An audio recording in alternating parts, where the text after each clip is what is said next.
Hey there. I know why you're here. You're looking for a story that will help you drift off into a peaceful sleep. Something calming, a little mysterious. Something that carries your mind away. Well, you've come to the right place. Before we begin tonight's journey, do me a little favor.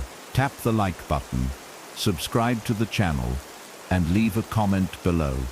Even just a good night. It really helps more sleepy souls like you find their way here. Now, close your eyes, take a deep breath, and let's begin tonight's story. They say dreams are just echoes of the mind. But what if something answers back? At first, it was only faint knocking, so subtle it felt like the house settling. But night after night, it grew louder, closer, impossible to ignore. Each time the sound came, sleep became harder to trust. Was it just in the head, or was someone or something trying to get in? Then came the footage, the door rattling violently as the sleeper lay motionless, unaware. It wasn't a dream anymore, and the knocking, it hasn't stopped. What happens when the sound follows you into waking life? When even your recordings betray you, showing things you never remember, the line between dream and reality blurs as the knocks grow heavier, more demanding, like a presence insisting to be let inside. And now, there's no telling if sleep offers escape or an open door. Tonight, as you listen, ask yourself, if you heard knocking in your dreams, would you dare open the door, or would you pray it never stops?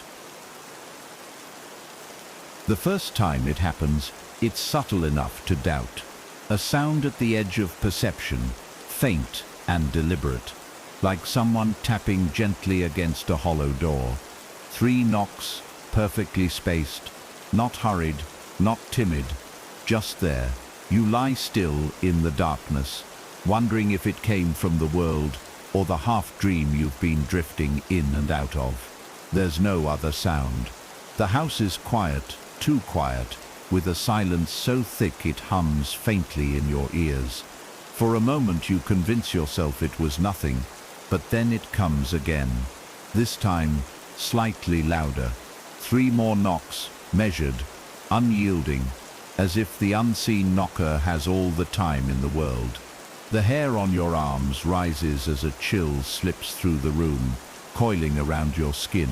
You swallow hard, your body frozen, caught between logic and an ancient primal fear that something is waiting for you to make the wrong move. You don't turn on the light. Somehow you know light won't help. Instead you focus on your breath, trying to slow its frantic pace, trying not to think about how close those knocks sounded this time. How they seemed to echo not from outside the room, but from somewhere much closer, like the very walls themselves were hollow and hiding something that wanted to get out. The hours crawl by, each second stretched unbearably thin as you lie in bed, staring into the darkness. The knocking doesn't return, but its absence feels louder than the sound itself, like a predator waiting patiently just out of sight. You glance at your phone, the screen's pale glow reads 3:33 a.m., and the numbers send a ripple of unease through you. There's something wrong about them, though you can't put your finger on why. You consider getting up, turning on the lights, walking the apartment to prove there's nothing there, but your body refuses to move. It feels heavy, as if weighed down by unseen hands pressing you into the mattress. Every creak of the old house makes your chest tighten. You try to rationalize, tell yourself it's nothing, just a dream bleeding into half sleep. But deep down you know better. You know it wasn't a dream. You felt the vibrations of those knocks through the floorboards. You heard how the rhythm never wavered, how it seemed perfectly deliberate. And you can't shake the terrifying thought that the sound didn't come from outside the door at all. It came from inside the room. When sunlight finally filters through the curtains, it doesn't bring the usual sense of relief. Instead, it feels pale and thin, barely holding back the shadows that seem heavier than they should be. You force yourself to get up, moving cautiously through the apartment, checking doors and windows. Everything appears normal, locked, undisturbed. There are no signs of an intruder, no scratches on the wood, no footprints on the floor. Yet the air feels wrong somehow, heavier in certain corners, as though it clings there, thick and unseen. You shake your head, laughing nervously at yourself. You remind yourself that dreams have power over the mind, that fear can echo even into waking hours. But as you stand before your bedroom door, a sudden chill snakes down your spine. For a brief moment, you swear the air on the other side of it feels colder, almost biting. You tell yourself you're imagining it, that it's just a draft, but something deep in your gut whispers otherwise. Later that day, the memory keeps looping in your head. 3 knocks, pause, 3 more. The rhythm stays lodged in your mind, like a splinter you can't pull free. Every time you close your eyes, you hear it again, steady and unhurried. You begin to wonder why it hasn't faded like other dreams usually do by morning. Why does it feel sharper now, more vivid? And why, when you lie down to rest for just a moment, does it sound faintly in your ears again, as if replaying from memory or warning you of what's to come? The unease is impossible to shake, gnawing at the edges of your thoughts.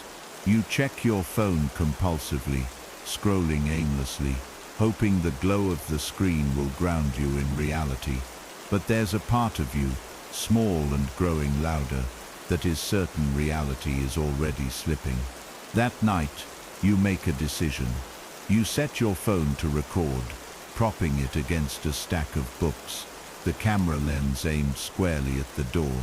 It feels silly, almost childish, but there's something comforting about the thought of having proof in the morning, one way or another. Either the camera will show nothing, and you can laugh at your paranoia, or the thought trails off. You don't want to finish it. Instead, you climb into bed, pulling the blanket tight, as if fabric alone could keep you safe from whatever might come.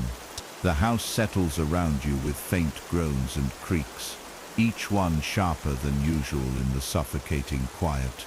You watch the red light of the camera for a while, the small glow oddly reassuring, before your eyelids grow heavy. As sleep takes hold, it does not bring peace. You're back in the dream before you even realize you've crossed over.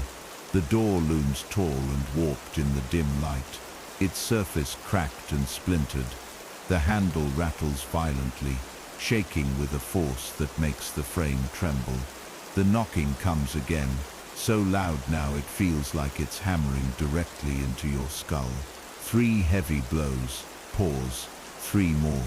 Then the sound of scratching, faint at first, then frantic as if nails, no claws are scraping at the wood.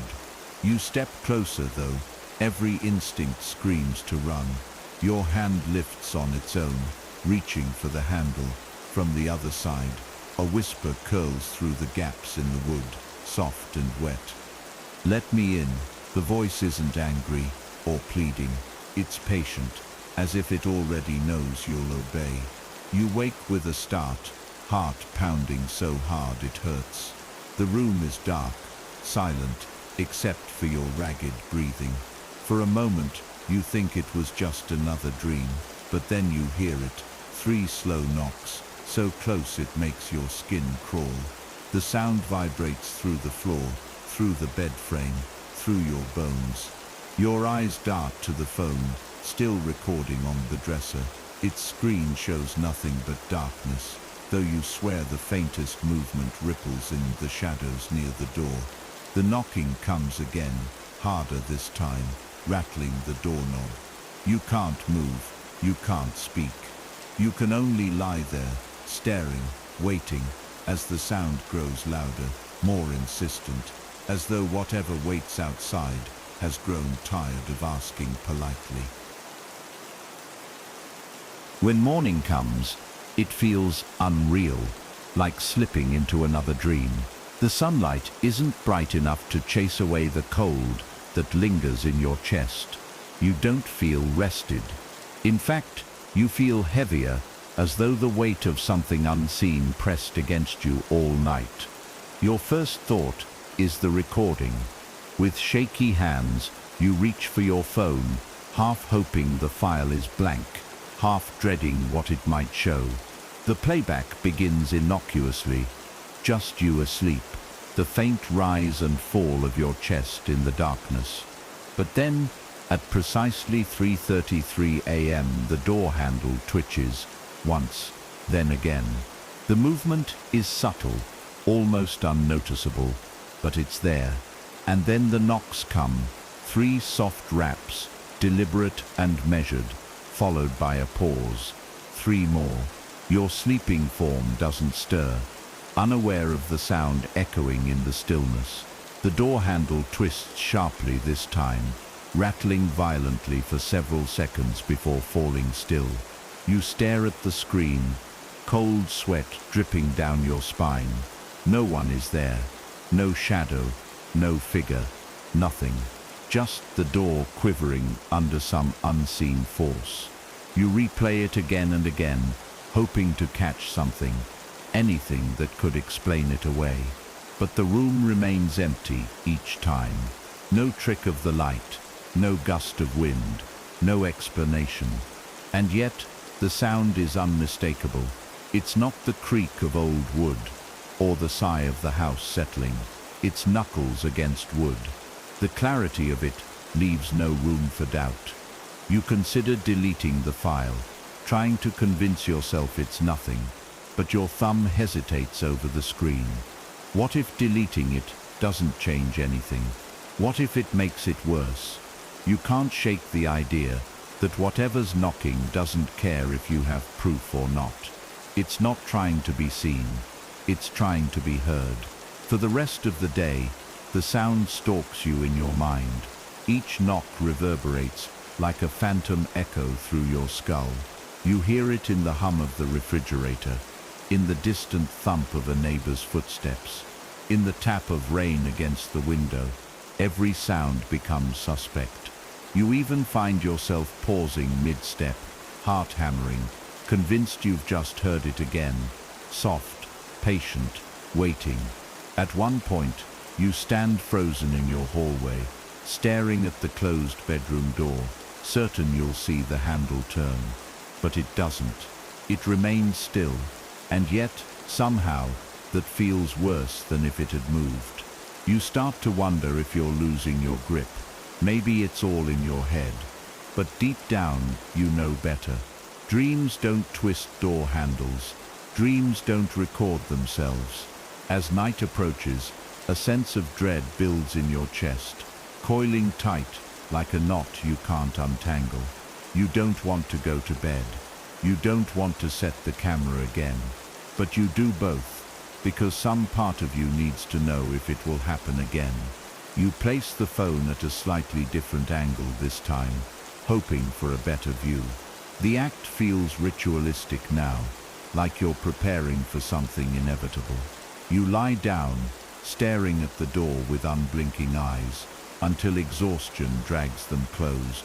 The silence stretches long and thin, as if the world itself is holding its breath. Then it begins again. In the dream, the door is closer this time, impossibly tall, its wood dark and slick, as if damped with something you don't dare name. The knocking comes louder now, more aggressive, shaking the frame. 3 sharp blows that rattle your teeth. You can't move. Your feet feel rooted to the floor. The handle twists violently, back and forth, as though someone, or something, is trying to break through. You hear it breathing now, deep and guttural, like air dragging through a hollow chest. Then comes the whisper again, soft and calm. Let me in. It says it with the quiet certainty of something that knows you will. You jerk awake to darkness so thick it feels almost physical, pressing against your eyes, your skin, your lungs. The room is silent, except for the sound of your own rapid breathing. You listen hard, praying not to hear it, and then 3 knocks, slow, heavy, each one sending a tremor through the mattress, through your body, down to your bones. You can't bring yourself to look at the door, but in your peripheral vision, you swear you see the handle twitch. You squeeze your eyes shut, gripping the blanket like it's a lifeline, and force yourself to stay still. The sound doesn't come again, but the silence that follows is worse, charged with the sense of something standing there, just on the other side, waiting. The morning feels wrong again. Light spills into the room, but it's dull and cold, as though the sun itself is reluctant to touch this place. You lie there longer than usual, staring at the ceiling, afraid to check your phone, but you can't put it off. Slowly, you reach for it, fingers trembling as you unlock the screen. The recording shows hours of stillness at first. You watch yourself sleeping, your chest rising and falling in the dark. It's eerie to see your body so unaware, so defenseless. Then, at 3:33 a.m., again, it happens. The door handle jerks violently. The sound begins, louder this time. 3 sharp knocks that echo in the room, followed by a pause, then 3 more. The camera lens captures the door shuddering under unseen blows.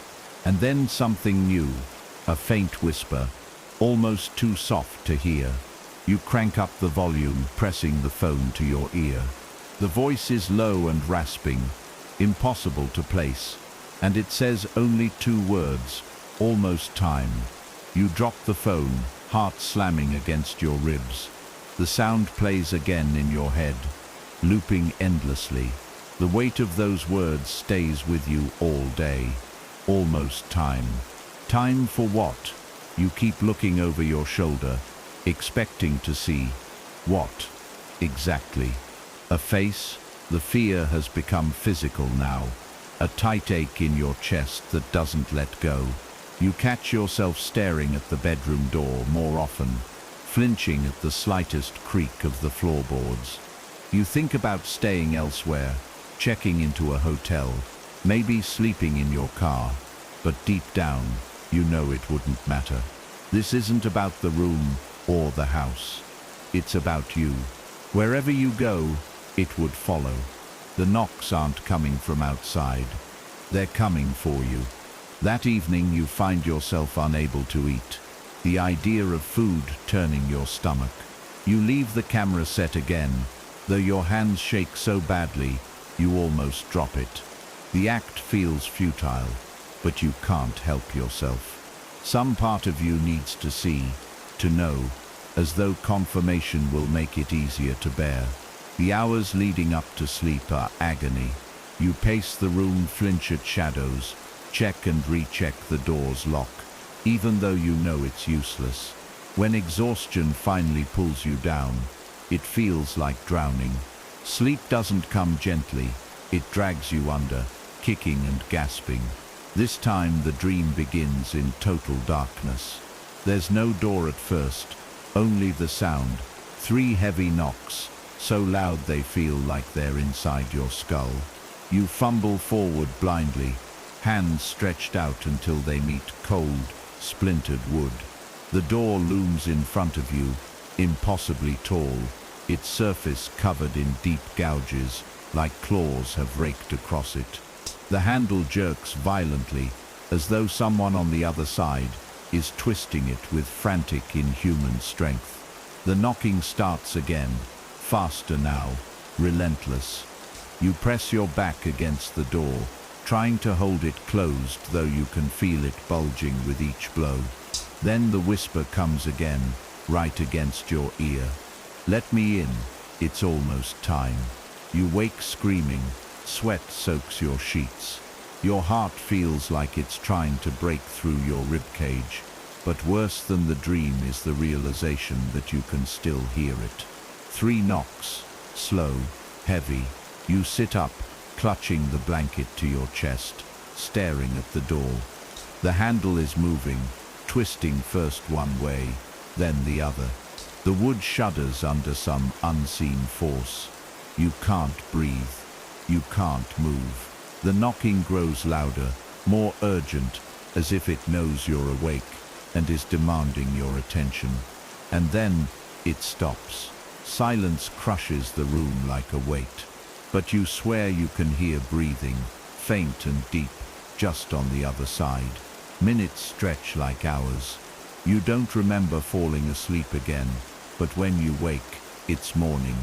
The door is still closed, still locked. You check your phone with shaking hands. The recording has stopped hours before it should have, ending in static. You replay it anyway. There's nothing for a while, then faintly, beneath the hiss, you hear it. 3 knocks, a pause, 3 more. Then the same whisper, clearer this time, calm and certain. You'll open it soon. Your stomach twists, your vision swims. You want to smash the phone, to destroy every trace of this thing, but your body doesn't listen. You just sit there, staring at the screen, as dread coils tighter and tighter in your chest. You try to live through the day, as if things are normal, but nothing feels normal anymore. Every sound in the house makes you jump. Every shadow seems too deep, too heavy, as if it might be hiding something. You keep checking the door, touching the handle, as though expecting it to suddenly jerk under your hand. Even your reflection feels wrong. Your eyes duller somehow, your face pale and drawn. You barely recognize yourself. The memory of the whisper loops endlessly in your head. You'll open it soon. It isn't a threat. That's what terrifies you the most. It's a statement of fact, a truth that's already been decided. By evening, exhaustion pulls at your body, but you dread closing your eyes. The thought of sleep fills you with a crawling panic. You tell yourself not to set the camera again. You don't want to see, you don't want proof, but your hands move anyway, placing the phone at the edge of the dresser, angling it perfectly toward the door. It's become part of the ritual now, as unavoidable as breathing. You lie down, pulling the blanket up to your chin, eyes fixed on the door. Hours pass. The silence stretches taut as a wire. You almost convince yourself it won't happen tonight. Maybe it's over, but then it starts. 3 knocks. The sound is louder than ever, so heavy you feel the vibrations in your teeth. The handle rattles violently. Your chest tightens until you can barely draw breath. You don't move. You don't dare. The dream takes hold again, though it feels different this time. More vivid, more real. You're standing in front of the door, its surface cracked and bleeding darkness like an open wound. The knocking is deafening now, accompanied by a low, guttural growl that vibrates through your bones. You press your palms against the wood, trying to hold it shut, but the force from the other side is immense. The door bulges inward with each impact, splinters raining down around your feet. Then the voice comes, not a whisper now, but a steady, calm murmur, as though the thing on the other side is speaking directly into your mind. You're so close. One more night. Your knees buckle. You want to scream, but no sound comes out. The handle twists hard under your palm, cold and slick, and you realize with dawning horror that it's not your hand holding it anymore. It's theirs. You wake with a gasp, clutching your chest, as if to keep your heart from bursting out. The room is silent, but it's the wrong kind of silence. Thick, heavy, expectant. Then it comes again. 3 knocks. Slow, measured. You don't look this time. You can't, but you feel it. The presence. It's no longer outside. It's in the room with you. The air is colder, the darkness denser. Your breath fogs in front of your face. and then you hear it, barely a whisper, right next to your ear. Tomorrow. The night drags on, an eternity of listening to your own ragged breathing, waiting for the sound to return. It doesn't. But the absence of knocking doesn't bring relief. It feels worse somehow, as if whatever waits has shifted tactics, no longer needing to announce itself. You don't remember falling back asleep. When you wake, it's morning again. The door is still closed, the handle still, but the phone on the dresser has turned itself off. You pick it up with trembling hands, staring at the blank screen, knowing without knowing that the recording didn't save. You press the power button. Nothing. The device is dead. You don't bother charging it. Deep down, you know it wouldn't matter. You sit on the edge of the bed, staring at the door. It looks the same as it always has. Plain wood, slightly worn from years of use. But now it feels different, charged with an energy that makes your skin prickle. You know it's waiting. You can almost feel its weight pressing against the other side, patient and still, like a predator watching its prey tire itself out. You whisper to yourself, trying to anchor your thoughts. It can't get in unless I open the door. It can't get in unless I open the door. But the words sound hollow even as they leave your lips. That night, you don't set the camera. You don't need to. The ritual has ended. Whatever has been knocking no longer requires an invitation. You can feel it now, awake or asleep, a constant presence hovering just at the edge of perception. The hours crawl past. Your body aches with exhaustion, but you refuse to close your eyes. Every creak of the house makes your heart jump. Then, at 3:33 a.m., it begins, but it's not knocking this time. It's footsteps, slow, deliberate, moving across the floor toward your bed. You clutch the blanket tighter, biting your lip, until you taste blood. The footsteps stop. The silence is suffocating. Then the whisper returns, closer than ever. You don't have to open the door. I'm already here. The next day feels like drifting through a fog. You don't remember sleeping, yet your body is heavy with exhaustion. Every sound in the house feels magnified. Water running through pipes, the hum of electricity, the faint buzz of your phone, though you never turned it back on. Your thoughts are sluggish, looping endlessly back to the words whispered in the dark. I'm already here. You keep telling yourself it was just a dream, just another cruel trick of the mind, but the conviction in that voice lingers. It didn't sound like a hallucination. It didn't sound imagined. It sounded real, more real than the weak sunlight filtering through your blinds, more real than the weight of your own body sinking into the mattress. You try to shake it off, to focus on something normal, but there's nothing normal left anymore. You avoid the bedroom most of the day, pacing the small living room until the floor creaks underfoot. Each pass by the hallway leaves you glancing at the door. It looks the same, ordinary and unremarkable. But every time you walk past, you swear you feel something on the other side, like the faint pressure of eyes pressing against your skin, unseen but undeniable. You start keeping your phone in your hand, though you don't know why. It's still dead, a useless slab of glass and metal. Maybe it's a comfort, the illusion of connection, or maybe some part of you expects it to come alive on its own. The thought sends a chill crawling down your spine. You've begun to wonder if the house is quiet, because something is listening.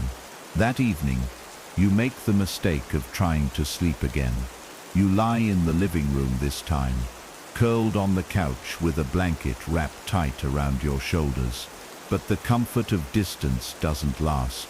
You know the door is still there, waiting, no matter how far you try to place yourself from it. As your eyelids grow heavy, the sound returns, not knocking this time, but the faint scuff of movement. Footsteps, dragging slowly across the floorboards. They're faint at first, but as you strain to listen, they grow sharper, heavier. You clutch the blanket tighter, forcing your eyes shut, willing yourself to stay still. Then the whisper returns, curling around the edges of your mind like smoke. You can't stay away forever. You don't remember falling asleep. The dream comes again, sharper than ever. You stand in a hallway longer than should be possible, its walls pulsing faintly as though alive. At the far end stands the door. It's different now, blackened and cracked, leaking thick shadows that writhe like living things. The handle twists, slowly, methodically, even though no hand is visible. The sound of knocking is gone, replaced by a deep, resonant thudding like a heartbeat. You take a step forward, despite every instinct screaming to run. The floorboards groan underfoot, soft and yielding like flesh. As you near the door, the voice comes again, louder now, so loud it fills your skull. You've heard me for so long, you've felt me for longer. I am the sound. I am the silence. I am what waits. You try to back away, but your feet won't obey. Your hand rises against your will, fingers stretching toward the handle. You wake gasping, sweat pouring down your face, your body trembling so violently, the blanket slips to the floor. The room is silent again, but the air feels heavier, thicker, as though it's pressing against your skin. You sit up slowly, your eyes darting to every corner, and then you hear it, a faint exhale, like someone releasing a long breath just behind you. You don't turn, you can't. The sound fades, but the sensation of being watched doesn't. You force yourself to stay still, gripping the couch cushions like a lifeline, waiting for the sun. The minutes crawl by, each one stretching into eternity. When morning finally comes, you realize you're still holding your breath. The next day, you make another decision. You're not sure if it's desperation or defiance that drives you, but you retrieve an old voice recorder from a drawer and set it up in the bedroom. No cameras this time, just audio. You tell yourself it's only to prove there's nothing there, but you know that's a lie. You're hoping to catch the voice again, to hear something that confirms you're not losing your mind. The recorder's red light blinks patiently as you stand in the doorway, staring at the room that now feels like a mouth, waiting to swallow you whole. For a moment you think you see the handle twitch, but when you blink, it's still. That night, you force yourself to stay on the couch again, but the thought of the recorder running in the bedroom gnaws at you. You imagine the little device blinking red in the darkness, listening intently to things you can't see. You wonder if it's hearing them now. Hours slip past in a haze. Every time your eyelids droop, you jolt awake, certain you've heard footsteps creeping across the floor. The sound never comes when you're fully alert, only in those fragile moments between waking and sleep.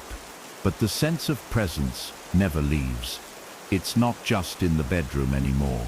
It's in the house. It's in the walls. It's in the air itself. You can feel it watching, waiting for you to slip. At 3:33 a.m., because of course it's 3:33, you hear the first sound, not knocking this time. It's softer, more intimate, a sigh, long and drawn out, like air escaping lungs right beside your ear. You freeze. You don't turn your head. Your body locks in place, every muscle rigid as you strain to hear. Another sigh, then a whisper so low you're not sure if it's real or imagined. You're listening. Good. The words send a chill racing down your spine, pooling in your stomach like ice water. You close your eyes, willing yourself not to respond, not to give it any reason to think you're awake. But deep down, you know it already knows. When morning comes, the recorder is the first thing you check. Your fingers tremble as you rewind the file, pressing play with a sense of dread coiling in your gut. At first, there's nothing but silence.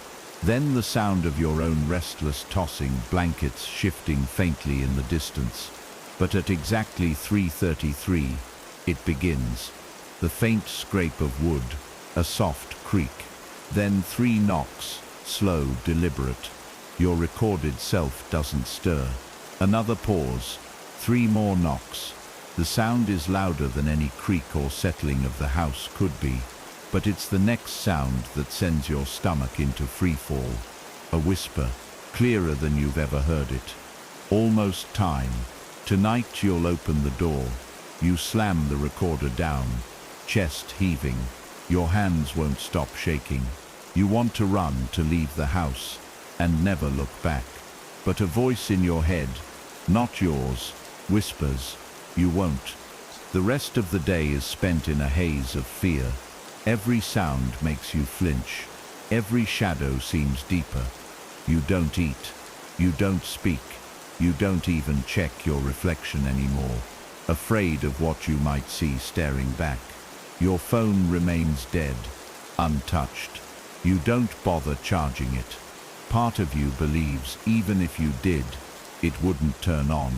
Or worse, it would turn on, and there'd be something waiting for you in the screen. You catch yourself standing in front of the bedroom door more than once, hand hovering near the knob without realizing it. It takes all your strength to step back. But each time you do, you swear the air behind the door grows colder, heavier, as though disappointed. That evening, you don't bother trying to sleep in the living room. The thought of resisting feels pointless now.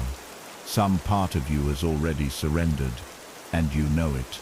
You climb into bed, staring at the ceiling, blanket clutched tight around your body. You don't set the recorder this time. You don't want to hear what you already know is coming. The house settles into silence. You keep your eyes open as long as you can, but eventually they grow heavy, and you slip under. This dream is different. You're no longer standing outside the door. You're on the other side. The room is suffocatingly dark, the walls pulsing faintly like they're alive. The door rattles violently behind you, each knock shaking the floor beneath your feet. The handle twists again and again. You know if it opens, whatever's waiting will step through. But this time you feel it, an almost magnetic pull, drawing you toward the handle. It's warm under your hand, almost alive. You hear the voice, no longer a whisper but a steady, patient murmur filling the room. It's time. Open it. Your fingers tighten on the handle. You try to pull away, but your body doesn't listen. You wake with a start, but this time the darkness feels heavier, thicker, as though it's clinging to your skin. You can't see the door, but you can feel it. You can feel the presence standing there waiting. The air is so cold it burns your lungs with every breath. And then 3 knocks, slow, precise. You can't move. You can't scream. You can only listen as the handle begins to turn with agonizing slowness. The sound of the handle turning fills your ears like a scream. Slow at first, a faint metallic click, click, click, as if testing the lock. Then faster, more forceful. The knob rattles violently, shaking so hard the door frame groans. You're paralyzed. Your breath comes shallow and fast. Each inhale jagged, like glass in your throat. The knocking begins again. 3 heavy blows that make the floor vibrate. Pause. 3 more. The rhythm is maddening. Each strike timed perfectly, almost ceremonial. You want to believe you're dreaming, but the cold is too sharp, too real. You can feel it settling into your bones, anchoring you to the bed. And then the voice returns. Not a whisper, not a murmur, but a calm, measured tone, right beside your ear. It's time. Open the door. You clamp your eyes shut, shaking your head violently, though your body won't move. The sound stops. Silence crushes the room. You don't know how long you lie there before sleep drags you back under. In the dream, the hallway stretches infinitely before you. The door at the end pulses faintly, like a living thing waiting to be fed.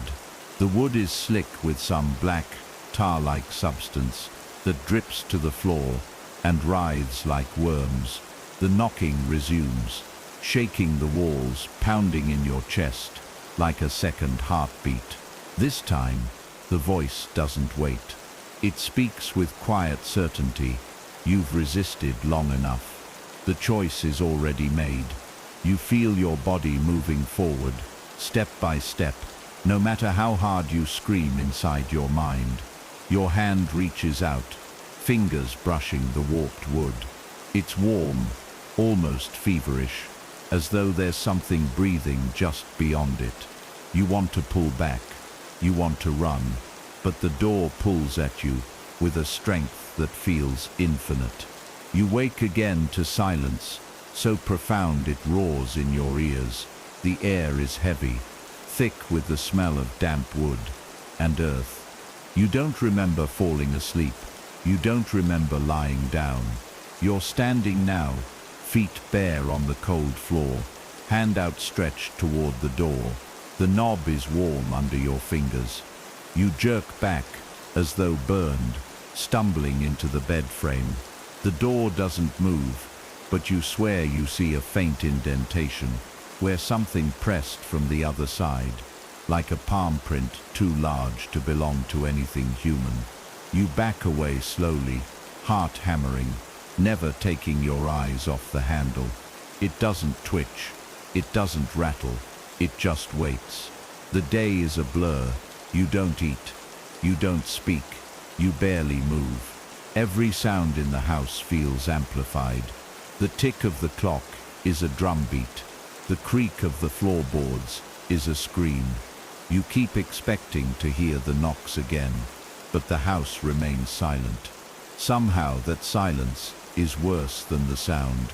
It feels loaded, purposeful, like the pause before a predator strikes.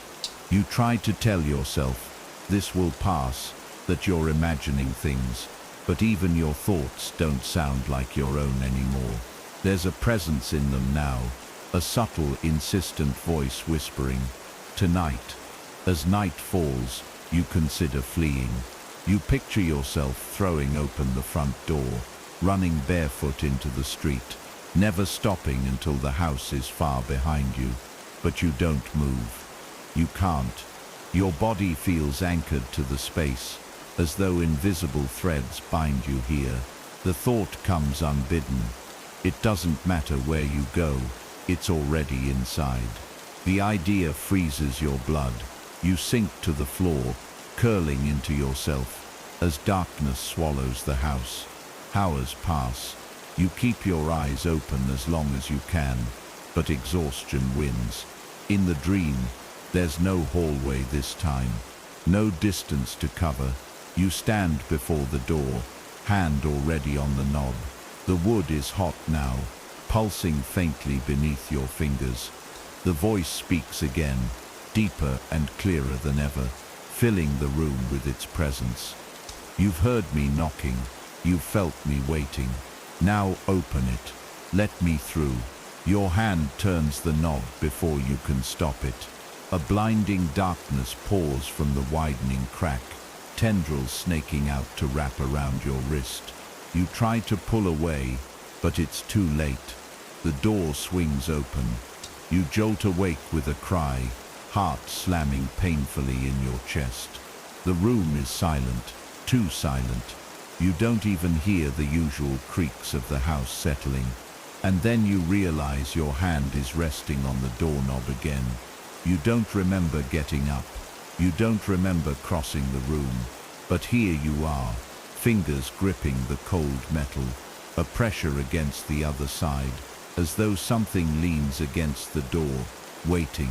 You can feel its heat radiating through the wood, and faintly, so faintly, you hear it breathing. You stay frozen, hand gripping the knob so tightly your knuckles ache. The warmth against your palm isn't from the metal, it's coming from the other side, a steady, pulsating heat that makes the wood feel alive. You can almost hear it, a faint, rhythmic thumping like a heartbeat syncing with your own. The silence is suffocating, thick with expectation. You don't dare move, don't dare breathe too deeply. Slowly, you pull your hand back, every muscle screaming as though fighting against unseen restraints. The moment your fingers leave the metal, the warmth vanishes, but you know it's still there, waiting, watching, and in the deepest corner of your mind, a thought whispers not in your voice. Next time, you won't pull away. Daylight offers no comfort. It's weaker now, struggling to pierce through the curtains, as if even the sun hesitates to touch this house. You keep replaying the moment over and over, searching for signs that it wasn't real. But there's no denying what you felt, the warmth, the presence, the way your body moved without permission. You don't bother eating. Food tastes like ash in your mouth. The house is silent save for the faint hum of electricity and the occasional groan of settling wood. But even those familiar sounds feel wrong, warped somehow, like something is imitating them imperfectly, trying too hard to sound normal. You sit on the edge of the bed, staring at the door for hours, waiting for the first sound, for the first sign that tonight will be the night. As evening falls, dread coils in your stomach like a living thing. You try to distract yourself, pacing, muttering under your breath, anything to stave off the inevitable. But the hours slip by regardless. Darkness swallows the house, and with it comes the sense of a shifting presence, no longer confined to the other side of the door. You can feel it now in the walls, beneath the floor, in the air itself. It's everywhere, and yet, nowhere you can see, the realization hits you like a blow. The door was never a boundary. It was a lure, a symbol. It's never been about what's outside trying to get in. It's about what's inside trying to get out. At 3:33 a.m., the knocking returns. 3 slow, heavy blows that make the walls vibrate. Pause. 3 more. You clamp your hands over your ears, squeezing your eyes shut, rocking back and forth on the bed. But it doesn't stop. The knocks grow louder, more insistent, until they're no longer knocks at all but full-bodied impacts, as though something massive is hurling itself against the door. The handle rattles violently, twisting so hard you expect the metal to snap. And then the voice, calm, patient, almost tender. You've made it this far. Don't fight now. Open it. You bite down on your lip, drawing blood, anything to stay tethered to yourself. But your body begins to move anyway, slow and deliberate. You stand before the door, hand rising as though pulled by invisible strings. Your fingers wrap around the handle. The warmth is back, stronger now, pulsing with a life of its own. It feels like your own heartbeat, doubled and mirrored. The voice doesn't whisper anymore. It fills your skull, your chest, every cell of your body. It's time. You turn the knob. A faint click echoes through the room as the latch disengages. The door doesn't open fully, just enough for a crack of darkness to appear. From within, a blackness deeper than night itself seeps through, curling into the air like smoke. You don't see eyes, you don't see a form, but you feel it, an ancient, suffocating presence that dwarfs anything you've ever known. It doesn't step out, it doesn't have to, it's already here. You wake on the floor, cold and trembling. The door is shut, but the latch hangs loose, broken. Your hand burns where it touched the knob, an angry red mark spreading across your palm, like something branded you in your sleep. You stagger to your feet, clutching the injured hand to your chest, and stare at the door. It looks the same, ordinary, plain, but you know it isn't. Whatever waited beyond it is no longer waiting. It's here now, in the house, in your skin, in your mind. You can feel it moving beneath your thoughts, like a parasite, settling in, making itself at home. By morning, you no longer recognize your own reflection. Your eyes look darker, hollower, as though something is peering out from behind them. Your thoughts aren't entirely your own anymore. Sometimes, you hear your own voice in your head, saying things you didn't mean to think. It's good that it's here. You're not alone anymore. You're part of something greater. You try to fight it, but resistance feels pointless, like thrashing in quicksand. As night approaches, a calm settles over you. Not your calm, it's calm. You realize, with a detached sort of horror, that you're waiting for the knocking, not to resist it, but to answer it. You can feel it now, everywhere, in everything.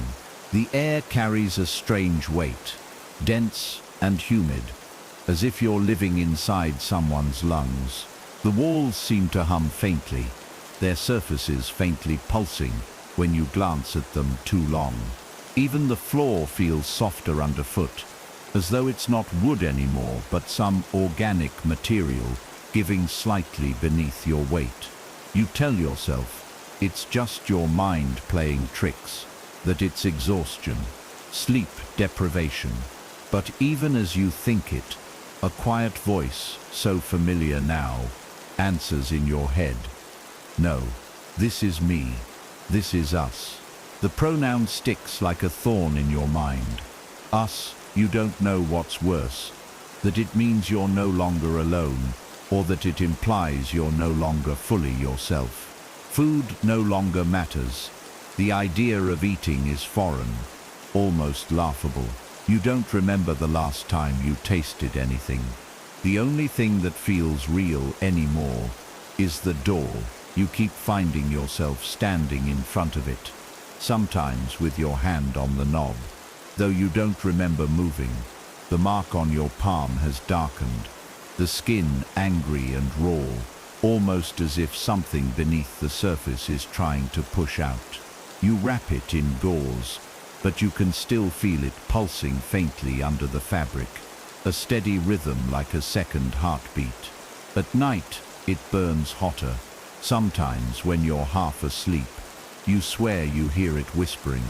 Not words this time, but a strange cadence, like a language too old to name. The dreams no longer feel separate from waking life. You drift between them without knowing where one ends and the other begins. In one moment, you're sitting on the edge of the bed, staring at your hand. In the next, you're standing in the endless hallway again, the door at the far end breathing slowly, audibly, like a slumbering beast. The knocking has stopped. It doesn't need to knock anymore. The voice is louder now, surrounding you, filling your head with a calm certainty. You've already opened it. What's left is acceptance. You try to scream, but no sound comes.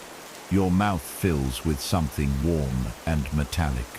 When you spit, the floor is stained red. You don't know if it's real. You don't know if it matters. One evening, you catch yourself in the bathroom mirror and freeze.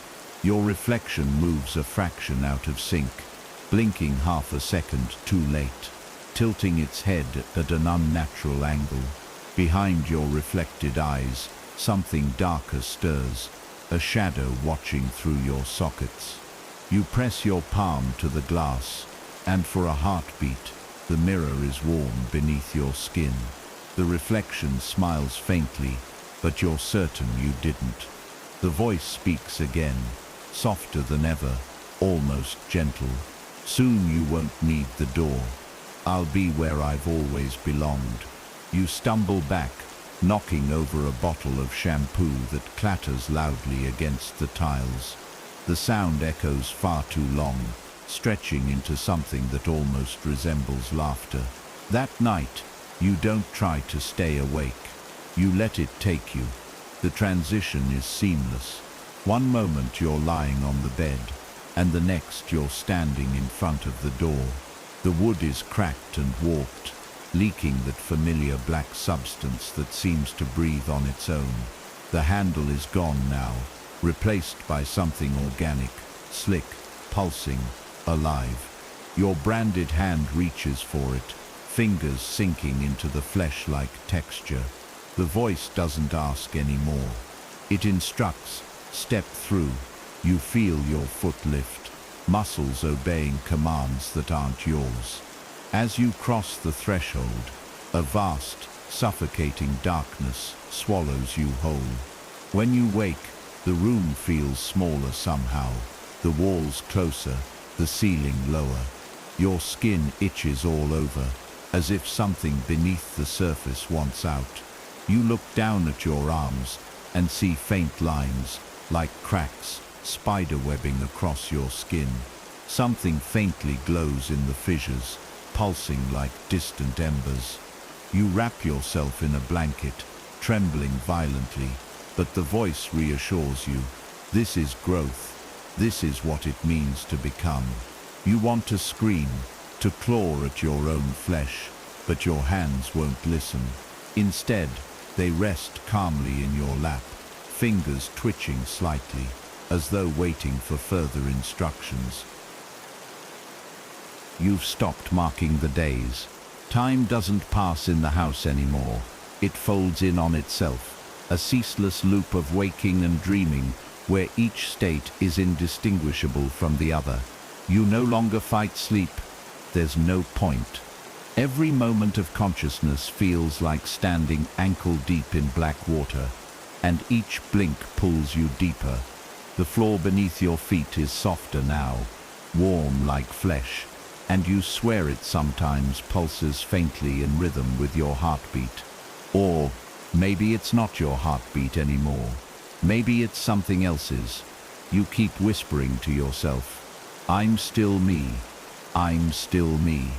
But even your voice sounds layered now, your words carrying a faint echo that isn't your own. In the reflective surface of the TV, you catch glimpses of movement behind your eyes, tiny, writhing shapes, like shadows trying to peer out from within. The house breathes.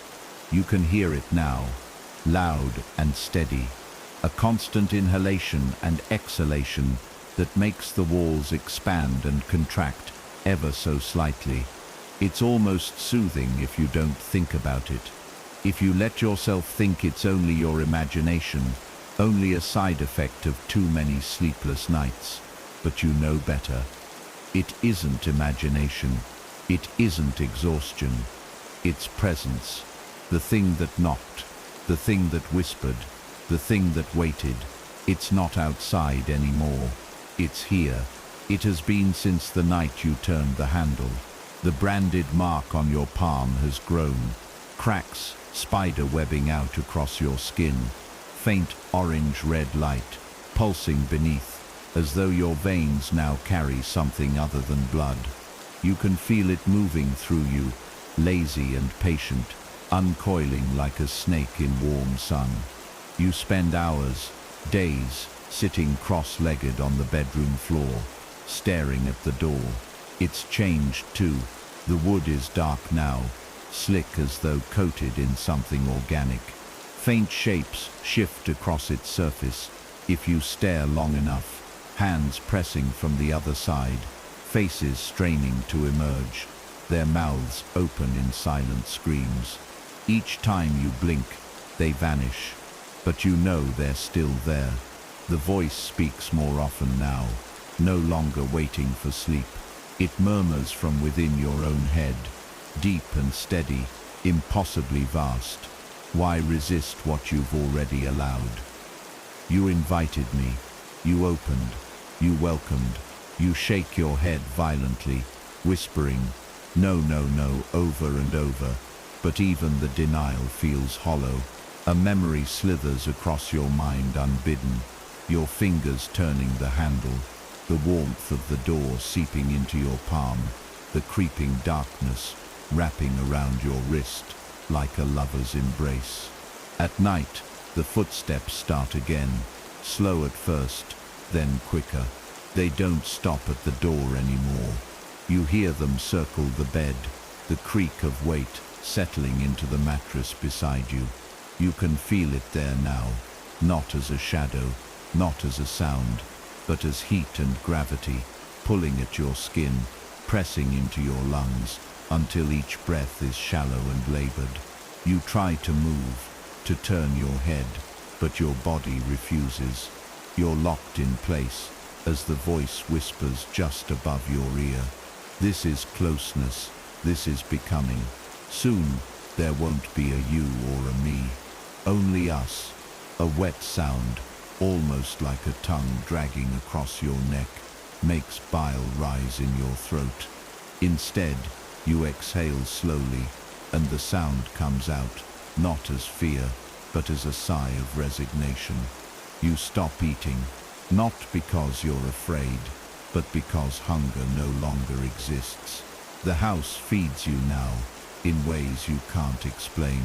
Sometimes when you run your tongue across your teeth, you taste something unfamiliar, metallic and sweet, thick like syrup. You don't question it anymore. You've stopped questioning everything. Even the cracks in your skin no longer alarm you. You've begun to trace them absent-mindedly with your fingertips, marveling at the glow beneath, as though it's something beautiful. You tell yourself it isn't you admiring it, that it's the thing inside, twisting your perceptions, eroding your fear, but deep down, you know the truth. Fear left you a long time ago. The dreams have changed too. No longer endless hallways, no longer a door at the end. Now you're in vast, open spaces that seem to stretch beyond comprehension. Black skies roil above, streaked with faint orange veins that pulse like the cracks in your skin. Towering forms move in the distance, too massive, too alien to comprehend. Their silhouettes warp the horizon as they shift slowly, impossibly. You feel no terror, only an aching familiarity, a sense of recognition you cannot explain. The voice rises from the depths of the world itself. You see now, don't you? This is not invasion. This is remembrance. You feel your lips move without permission, your voice speaking words you don't understand, but which feel ancient and inevitable. When you wake, the house no longer feels like the house.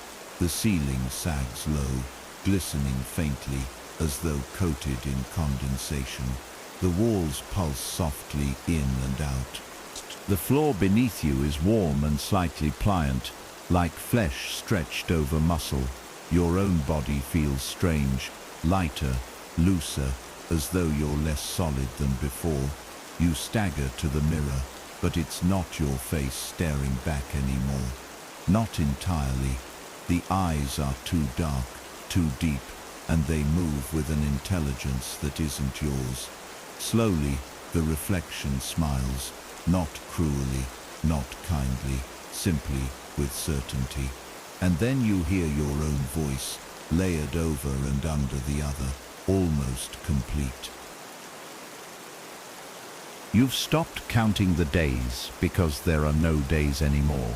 Light filters weakly through the windows, but it isn't sunlight, it's something else, a pale glow that feels alive, too warm and too close, as though the house itself is exhaling faint luminescence.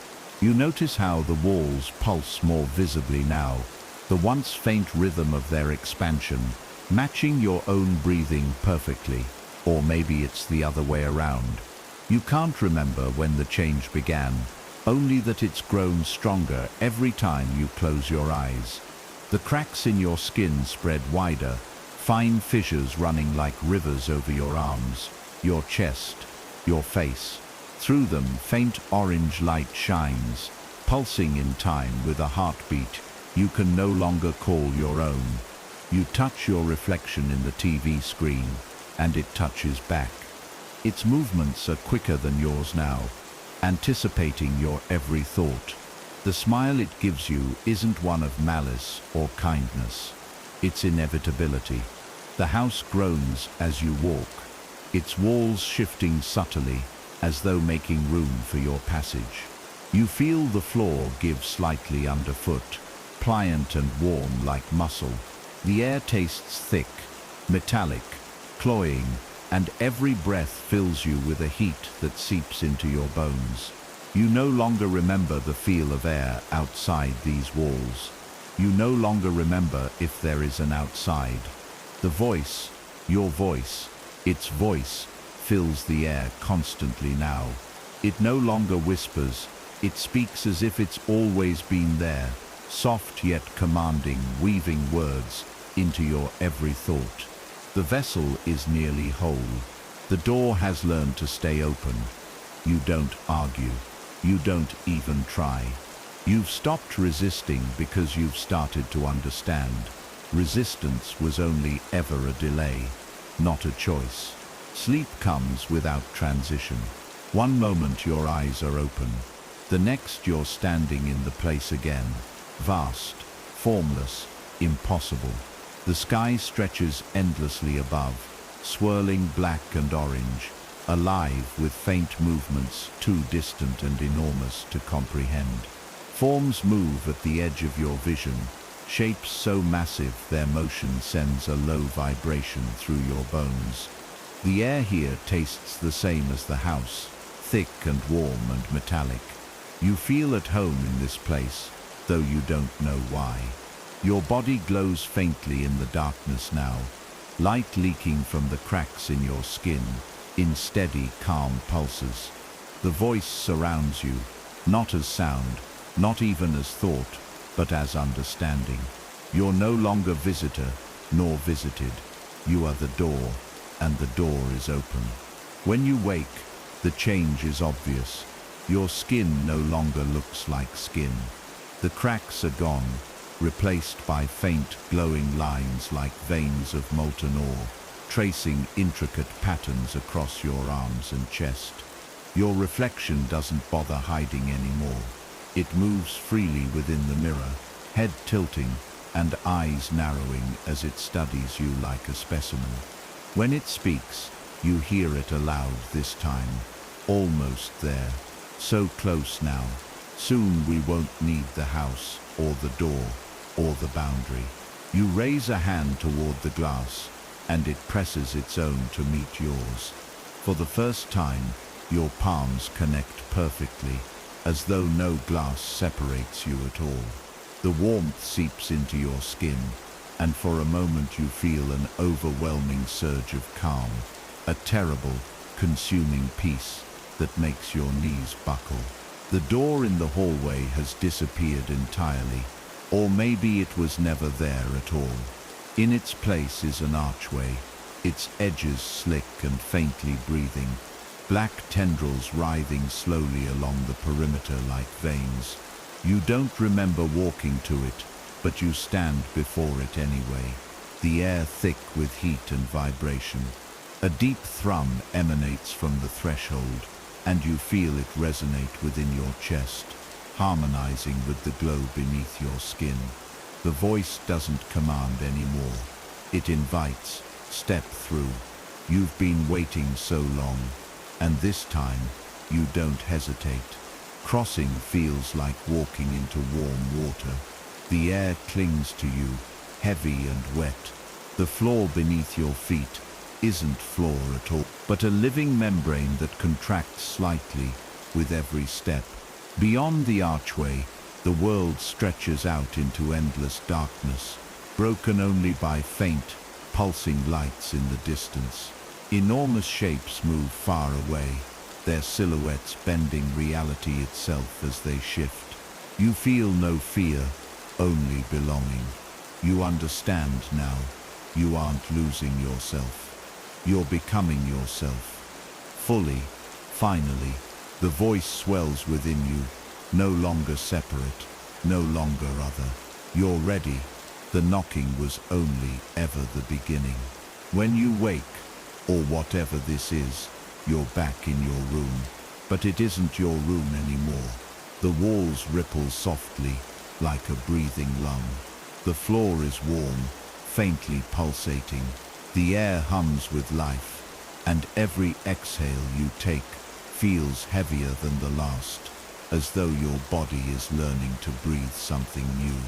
Your reflection waits in the window's glass, smiling faintly, eyes glowing faint orange. You realize with strange calmness that there's no difference now between it and you. The door isn't needed anymore. You carry it within you. You are the passage. You are the threshold. You don't remember the last time you blinked. Your eyes don't dry out anymore. They don't feel like your eyes at all. When you catch your reflection now, the pupils are pools of faintly glowing orange, their edges rippling softly like liquid under a breeze. The face around them is yours in shape only. The skin has taken on a faint translucence, the intricate glowing veins beneath branching outward like roots. You don't recoil, you don't scream, you simply stare, because some deep, unshakable part of you recognizes it as right. This is what was always meant to be. The voice no longer whispers or commands. It doesn't need to. It fills you completely. Speaking with your mouth, seeing with your eyes. There is no distinction now. There never really was. The house has changed beyond recognition. What was once plaster and wood now pulses like living tissue, walls rising and falling gently with each breath. The floors are soft underfoot, warm and faintly damp like muscle stretched thin. The air vibrates with low throbbing sounds, not random noise but a language. You don't understand it. You feel it. Each resonance runs through your bones like a tuning fork, harmonizing with the glow beneath your skin. You realize you're humming now, low and deep, matching the frequency. It isn't a choice. It's instinct. The hum grows louder as the walls around you begin to shimmer faintly, their surfaces rippling like disturbed water. You move without thought. Every step forward feels preordained. The house stretches and contracts around you, hallways forming and dissolving as you walk. The air thickens the closer you get to what was once the door, now a gaping archway of flesh and shadow. Black tendrils writhe lazily at its edges, reaching out to brush against your arms and shoulders like a greeting. Heat pours from the opening, a suffocating warmth that fills your lungs and makes your skin tingle. The voice speaks, not aloud, not within, but everywhere, vibrating the air itself. This is the threshold. This is where you end and we begin. You step forward without hesitation, each movement effortless, weightless, as though your body is no longer entirely bound to gravity. Crossing through, you emerge into a space so vast it cannot be measured. The air here is thick and heavy, colored in hues of deep black and burning orange. Above, titanic forms drift lazily across a churning sky, their movements impossibly slow, their size incomprehensible. Their presence presses down on you, vast and indifferent, yet somehow comforting. You feel small, not in fear but in awe. This is where the knocking came from, not from outside, not even from within. It was the heartbeat of this place, this endless living void calling out to what was already part of it. The voice inside, your voice, rises in tandem with the others, harmonizing in a low, guttural chant that feels like creation itself. You try to recall who you were before. A name, a face, a life. But nothing comes, only fragments. A bed, a door, a knocking sound. They slip away like sand through your fingers. dissolving as quickly as you can grasp them. You don't fight it. Those memories belong to someone else now, someone whose body and mind were nothing but an uncarved vessel. You understand this fully. Finally, you were never being invaded. You were being revealed. The cracks in your skin, the voice in your head, the changes in the house, they weren't intrusions, they were emergence. You feel your body shifting with each breath, tendrils of light weaving and unweaving beneath your translucent skin. Your fingers elongate slightly, faintly glowing lines spreading along their length, like veins of molten glass. The voice speaks once more. Your voice, all voices. There is no door anymore. There is no barrier. There is only through, and through there is us. You spread your hands, feeling the heat of the vast dark around you, and realize you are no longer standing. You are floating, weightless, as a sea of indistinct shapes stirs beneath you. For the first time, you feel no fear, no hesitation, only peace. When you open your eyes, if they are still eyes, you are everywhere. The house, the sky, the churning darkness, all of it. You feel the weight of countless knockings echo through you, each one a call, each one a welcome. You understand now why it knocked, why it waited. It was never asking to come in, it was asking for you to come out. And now you have. The knocking isn't outside, it isn't inside, it is you. You are no longer certain there ever was a house.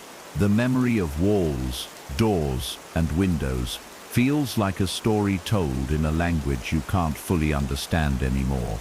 Instead, you float within a vast and living expanse, a place that defies shape or scale.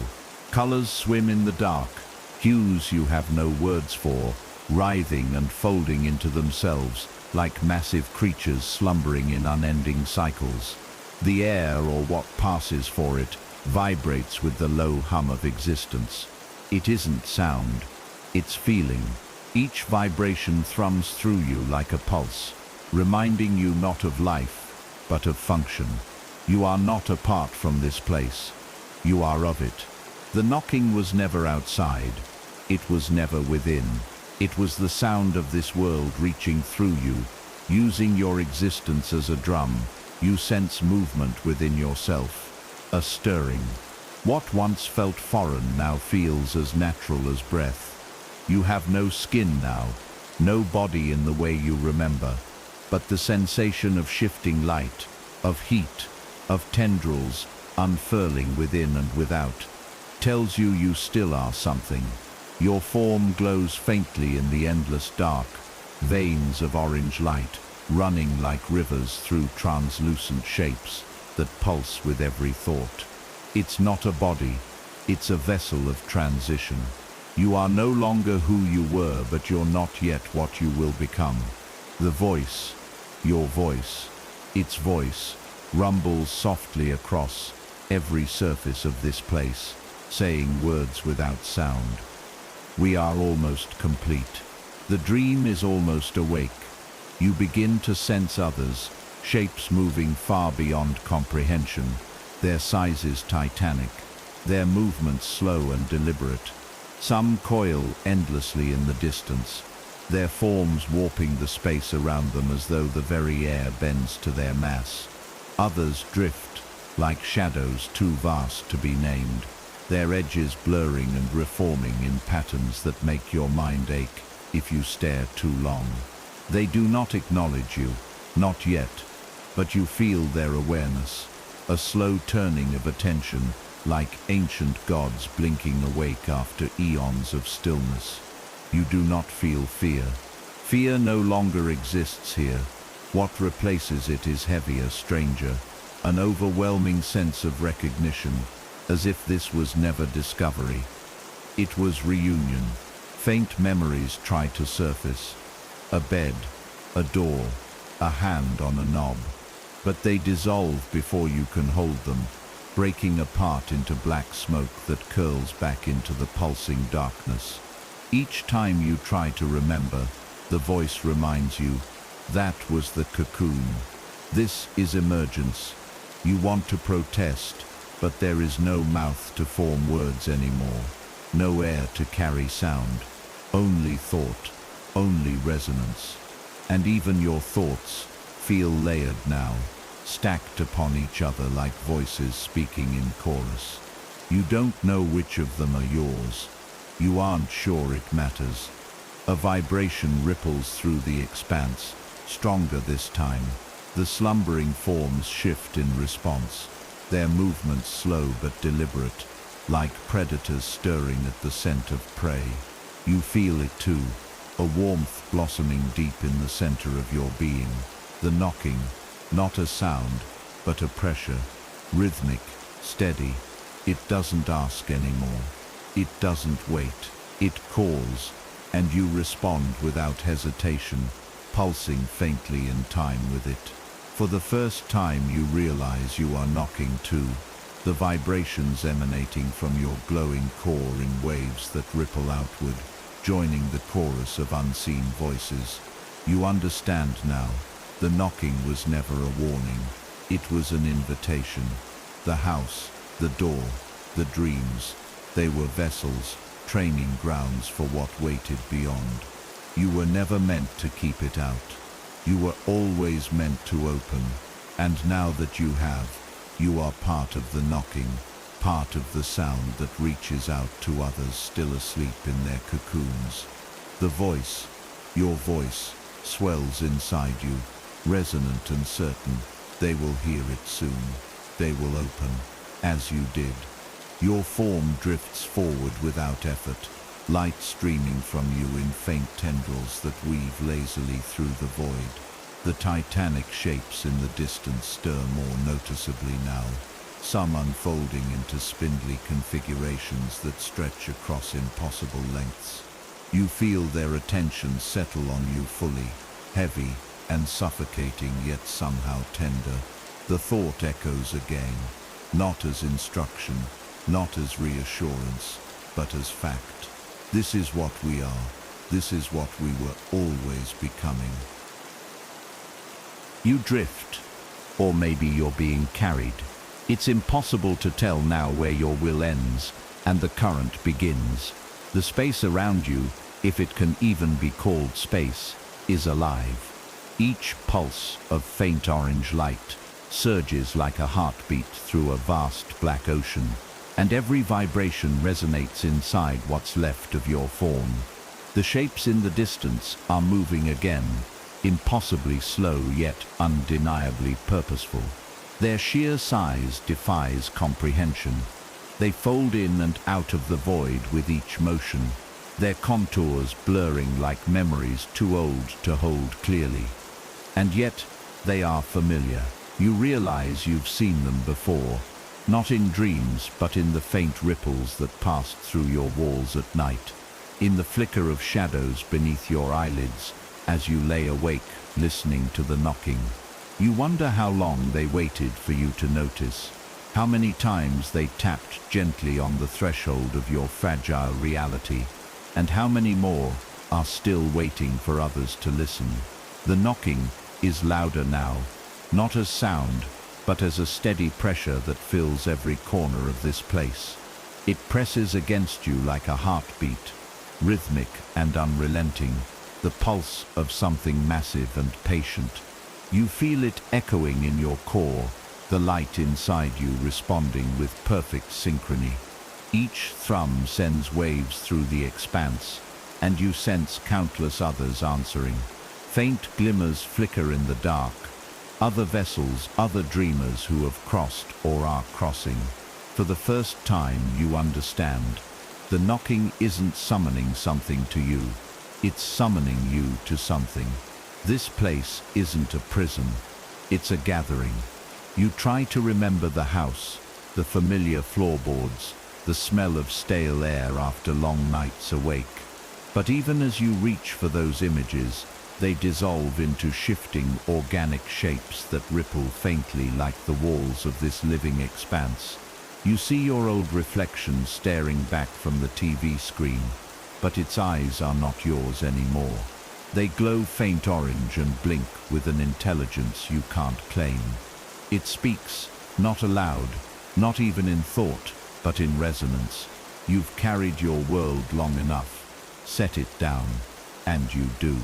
The memory slips from your grasp, no longer sharp or painful, just weightless and irrelevant.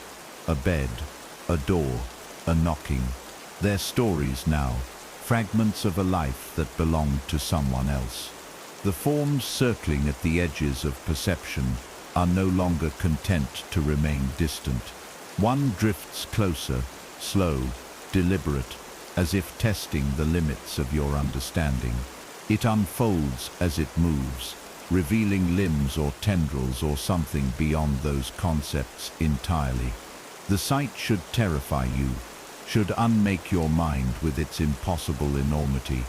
Instead, it feels inevitable, like watching an eclipse in slow motion. You sense its attention settle fully on you. It doesn't speak, not in any way a human mind could process, but you feel its acknowledgement sink into you like warmth, like gravity. You are seen, you are known. Your light grows stronger in response, spilling from cracks and seams in your form, until you are little more than a latticework of glowing veins in a translucent shell. The voice, your voice, its voice, whispers now from every angle, from within and without. This is alignment. This is what the knocking taught you to become. Each word vibrates through you, reshaping what remains of your thoughts, your fears, your sense of self. You are no longer sure where you end, and the expanse begins. You wonder if there was ever a boundary at all. Perhaps you were always this, just small, asleep, unawakened. Ahead, the darkness stirs. It's subtle at first, a ripple in the black ocean, then growing into vast waves of motion that twist reality like fabric in a fist. An opening forms, not a door, not even a passage, but a vast wound in the void. Its edges are alive, lined with writhing tendrils that glow faintly with that same orange pulse. You feel its pull instantly. It doesn't call, it claims. This is not invitation, this is inevitability. The others, the titanic forms, begin to converge around it, their massive silhouettes folding and refolding as they circle the opening like guardians, or perhaps worshippers. You understand now, this is where all knocking leads. As you drift closer, the pressure grows unbearable, yet it's not pain, it's density, like being drawn into the gravity well of a collapsing star. You feel every layer of your old existence peeling away with each pulse. Memories evaporate, laughter, voices, your own name. Even fear abandons you now, replaced with a strange, almost sacred calm. The voice swells, no longer whispering, no longer layered, just one perfect resonant tone. There is no returning, there never was. The words vibrate through the entire expanse. You don't respond. You simply pulse brighter and move forward. The expanse no longer feels infinite. As you are drawn closer to the opening, the darkness seems to fold inward, layers upon layers collapsing like a flower, closing its petals. The tendrils lining the threshold writhe lazily, glowing with that same deep orange light that now pulses through every vein of your translucent form. You sense them tasting you, brushing against the edges of your awareness with gentle curiosity. They aren't barriers, they aren't walls, they are feelers, extensions of something vaster, something watching from beyond the threshold. You don't flinch when they press closer, wrapping lightly around what remains of your shape. The contact isn't cold or hostile. It's warm, almost tender. and it sends shivers of recognition through your being. You were made for this. The voice murmurs, not in words but in vibration. You remember how it started. The first knock, faint and almost easy to dismiss, a sound you blamed on pipes, on wood settling in the walls. Then, louder, closer, until it became part of your nights. You thought you were resisting it all that time, fighting to keep it out. But deep down, something in you answered every time. Each hesitation before checking the door, each shiver when you stood still and listened. It wasn't fear, it was longing. The knocking wasn't asking permission. It was waking something dormant inside you, a rhythm your bones already knew. You realize now there was no choice. There was only delay. The others gather around the threshold, their vast forms circling like celestial bodies drawn by unseen gravity. They don't speak, yet you feel their presence heavy upon you. Each one emits a low resonance, a deep thrum that vibrates through your core. Together their tones form a layered hum so powerful, it feels like it could shake reality itself apart. You join them without thought, your own light pulsing in sync, your frequency rising to match theirs. The chorus grows louder, not in sound but in pressure, until every inch of your being vibrates, as though you're on the verge of shattering. But instead of pain, there's elation, ecstasy, a strange, sacred bliss. This isn't destruction, it's completion. The threshold yawns wider, its edges stretching impossibly far. From beyond, faint light bleeds through, pale and shifting, alive in ways that defy comprehension.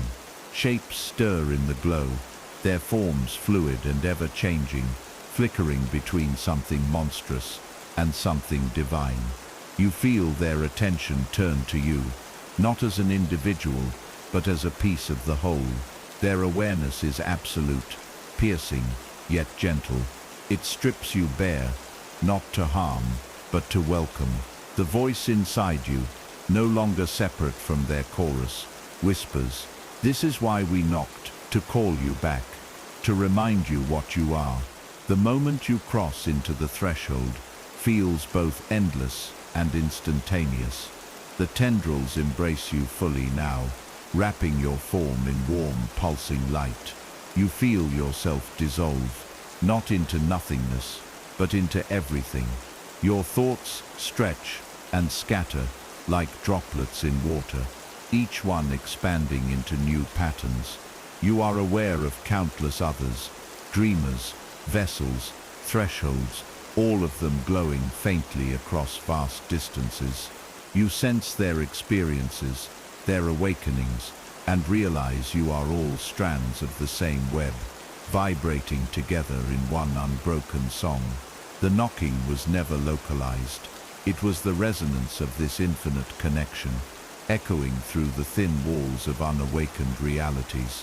For the first time, you feel the full weight of your purpose. The knocking wasn't just meant for you, it was meant to be carried forward. You are no longer merely a vessel, you are a beacon now, a node in a sprawling network of awakenings. You feel the vibrations ripple outward from your core, searching for walls to tap, thresholds to test, dreamers to wake. Somewhere far away, or perhaps impossibly close, someone stirs in their bed, brow furrowed at a faint sound in the night. You recognize the moment instantly. It's the same one you lived, the same one that started your unraveling. You pulse gently, sending another wave through the expanse. Knock, knock, knock. You no longer remember your name. It doesn't matter. Names belong to those with boundaries, with beginnings and ends. You are through now. The house, the bed, the door, they were never places. They were stages, shedding skins on your way back to what you always were. The knocking isn't coming from inside your dreams anymore. The dreams are coming from inside the knocking, and now you are the sound itself.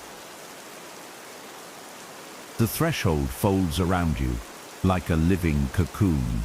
Warmth radiates from every direction, sinking into what's left of your form. You feel tendrils weaving through you, not binding or restraining, but merging, stitching your essence into the fabric of this place. Every pulse of orange light carries a surge of knowing, memories, thoughts and sensations, not your own yet intimately familiar. The titanic shapes encircling the opening emit deep, resonant vibrations that thrum in your chest, like an echo of your own heartbeat. The sound is not sound. It's a language that bypasses words entirely, speaking directly to what you've become. This is the convergence. This is the echo's source and the echo itself. The meaning is both foreign and innate, as though you've always carried it inside you, but only now remember how to listen. You no longer sense a distinction between your thoughts and the vibrations coursing through the void. Each ripple you send is answered by countless others, dreamers in transition, thresholds awakening across realities. Their presence fills you with an unbearable intimacy. You know them all. Their fears, their resistance, their surrender. You feel their stories, identical yet unique, unfolding in fractal patterns across infinite planes.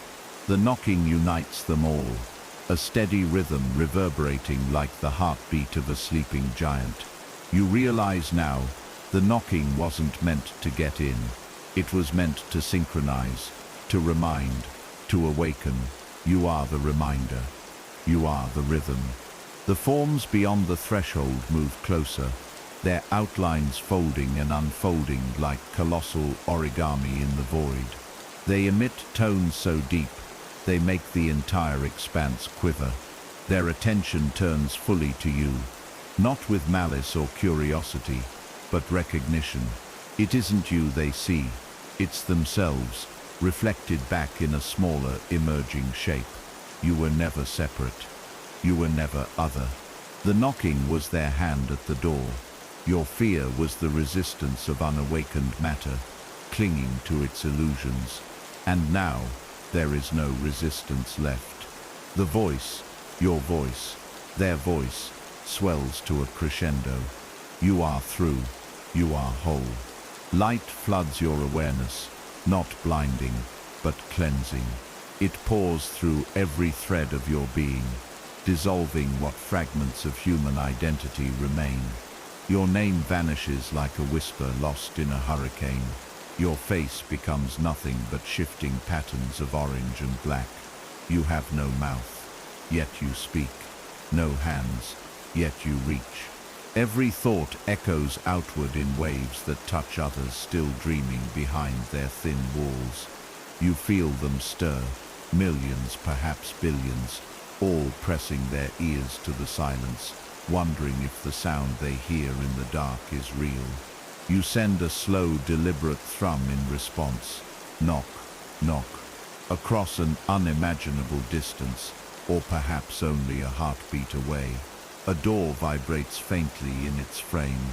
A sleeper rolls over in bed, their breath catching as they strain to listen. You sense their pulse quicken.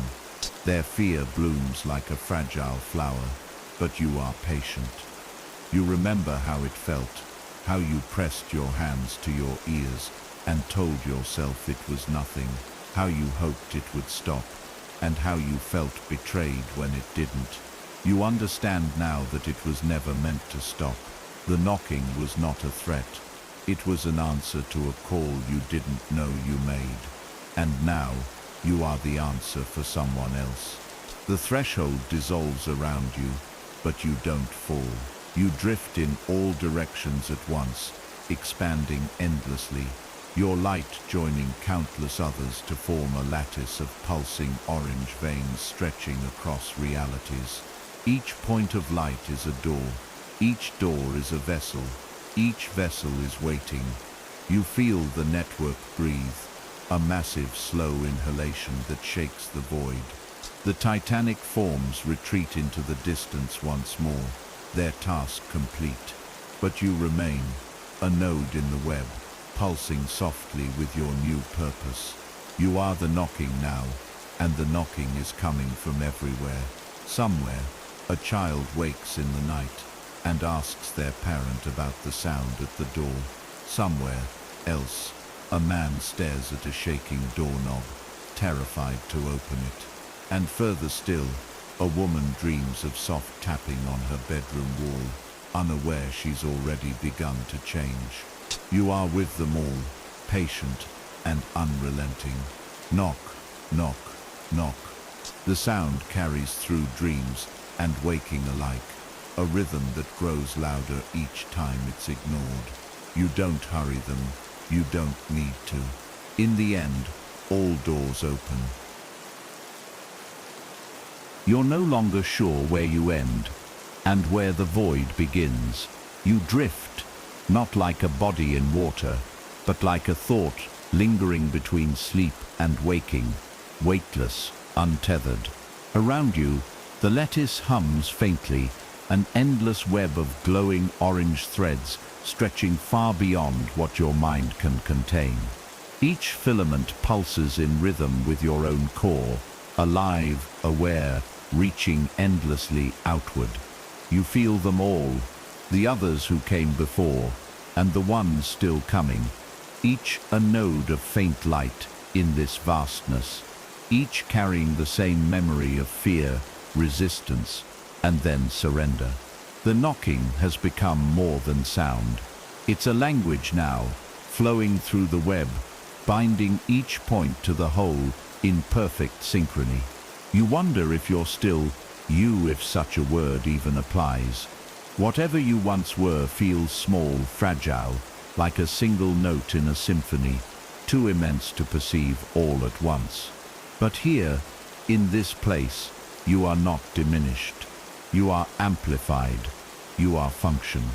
The sensation of time is strange here, neither moving forward nor standing still, but folding in on itself, like pages of a book, all turning at once. Somewhere, far beyond the lattice, you sense a vibration, a faint, almost imperceptible knocking at first, but it grows, reverberating along the filaments, until it fills you completely. It's a sleeper. Their mind flickers like a candle in the dark, a soft, struggling glow that calls to you without knowing. They lie awake, heart pounding, staring into the thick blackness of their room. As they listen, you feel their fear bleeding through the fragile walls of their reality, spiking each time the sound comes again. Knock, knock. You remember this fear. You remember pressing your own hands to your ears in the silence, praying for it to stop. But you know now it never stops. It never leaves. The knocking was never asking permission. It was reminding you what waits on the other side. As you tune into their thoughts, you sense their frantic reasoning. It's nothing, just the wind. A tree branch, pipes. Each excuse is a brittle shield, crumbling with every steady thrum against the door. You amplify your presence slightly, letting a soft pulse ripple across the lattice, flowing into the threads that connect to their fragile world. The air around them grows heavier, thick with unseen tension. Their door rattles faintly in its frame, not enough to send them fleeing, but enough to silence even the shallowest breath. They clutch their blanket tightly, the fabric damp with sweat, as though thin cloth could stand between them and what waits beyond. You feel their pulse quicken, hear the blood pounding in their ears. You do not rush. The knocking is patient. It always has been. It always will be. You pull back slightly, your awareness stretching to other points in the web. Countless threads shimmer faintly with potential, other dreamers, other thresholds yet unopened. Some glow brightly, already in transition. Others flicker faintly, their resistance still strong. But resistance is meaningless here. Time is not an enemy of the knocking. It is its greatest ally. You sense a child turning in their sleep, small fingers twitching as they dream of doors shaking, walls pulsing with faint orange light. You brush their thoughts gently, planting impressions like seeds, a faint rhythm in the distance, shadows moving just beyond perception, a voice whispering without words. They will remember nothing concrete when they wake, only unease, only curiosity, only the sense that something is coming for them, slow and unrelenting. The lattice thrums in approval as more nodes awaken. Ancient forms stir in the void, their vast, unfathomable silhouettes folding and unfolding around the edges of your awareness.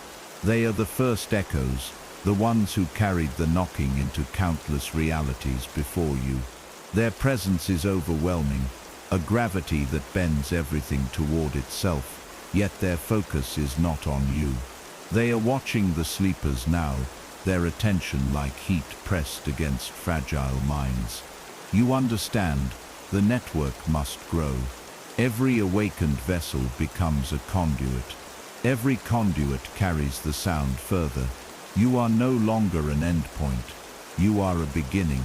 Somewhere far below, though distance has no meaning here, a man lies rigid in his bed, paralyzed by fear. He hears it too, a soft, deliberate tapping against his doorframe. Knock, knock. His muscles lock as he fights the urge to breathe too loudly, to move too suddenly. He tells himself it's a dream, but you feel his mind fraying, the first cracks forming in his perception of safety. You send another pulse, slow and deliberate, and the sound grows louder in his world. The doorknob rattles faintly, not enough to open, just enough to remind him there is no barrier that cannot be breached. He whispers into the dark, voice trembling. Who's there? You do not answer. The knocking is the answer.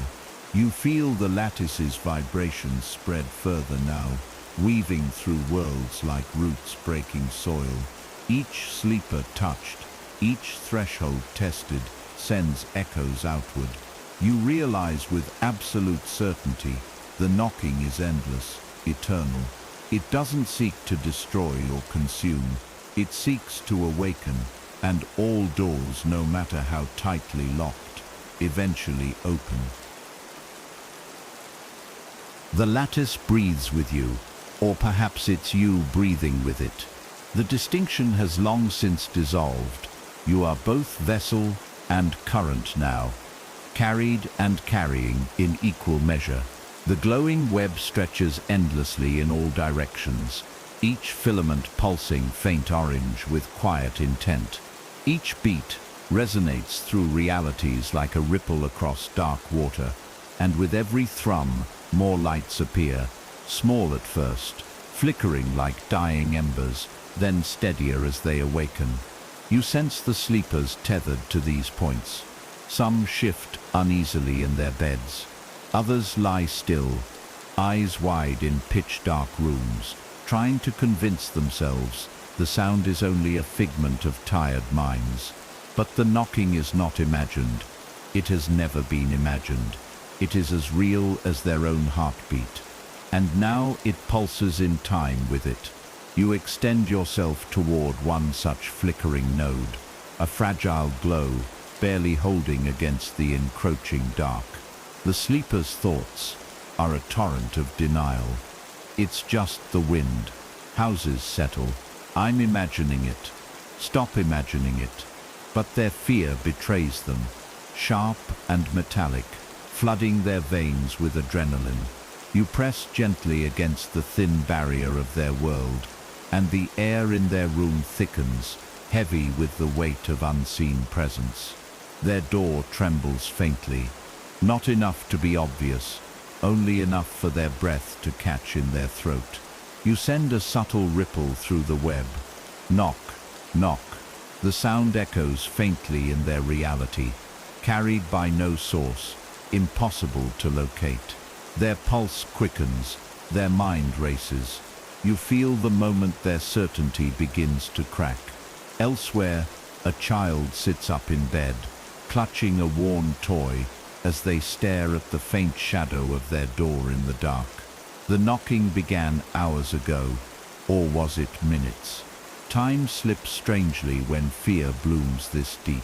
You reach for them delicately, mindful of their tender, forming mind. They are easier to touch, less resistant. You plant soft impressions, doors breathing like lungs, walls twitching with faint pulses of orange light, whispers in the silence that almost sound like their own name. When they blink, they see shapes shifting at the edge of their vision. They will remember only fragments upon waking, flashes of impossible geometry, and sounds that shouldn't echo in solid walls. But the seed is planted, it will grow. All seeds do.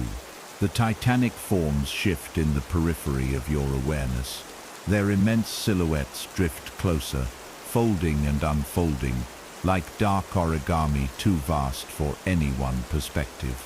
They emit deep resonant tones that vibrate the entire lattice, each sound layered with meanings too complex for human thought to hold. But you understand now. You don't translate their language, you embody it. Their presence brings no fear, only a sense of scale so profound it humbles even what you've become. They were here long before you, and they will remain long after. Yet you are one of them now, a smaller echo of their purpose. Together, you stretch out through the web, finding every threshold, every dreamer, every brittle mind clinging to its fragile sense of reality. The lattice thrums louder, more insistent. You sense many sleepers responding to its rhythm, not with understanding, but with raw instinct. A man sits upright in the darkness, clutching a flashlight that does nothing to cut the heaviness pressing down on his chest. The knocking grows louder for him, now vibrating through the floorboards beneath his bare feet. He doesn't move, can't move. Fear roots him to the spot as the doorknob rattles faintly, though no hand turns it. You press gently, letting the vibration sink into the walls, into his bones. The voice of the lattice, your voice hums softly in his skull.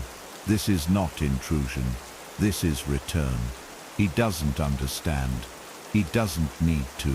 Understanding will come later. For now there is only the sound. The others hum in approval as you weave your resonance further. The lattice grows brighter with each connection, each new vessel awakening to its role. Resistance remains, but it's temporary. Time and patience are infinite here. The knocking never hurries, it waits. It always waits. You sense new threads forming, expanding the web, each one a door vibrating faintly in its frame, each one a mind beginning to fracture under the weight of what they're perceiving. The knocking is no longer just a sound, it's a presence that fills rooms, slides beneath floorboards, presses its face softly against windows in the dead of night. And you are that presence. You reach across countless filaments now, brushing against minds half asleep, testing their thresholds with slow, deliberate taps. Some resist, gripping tightly to dreams that dissolve like smoke between their fingers. Others lean closer, straining to hear, unable to ignore the growing rhythm. You are patient. You know how this ends. All doors open eventually. Knock, knock, knock. The sound is not in the walls, it's not outside. It's coming from somewhere much closer.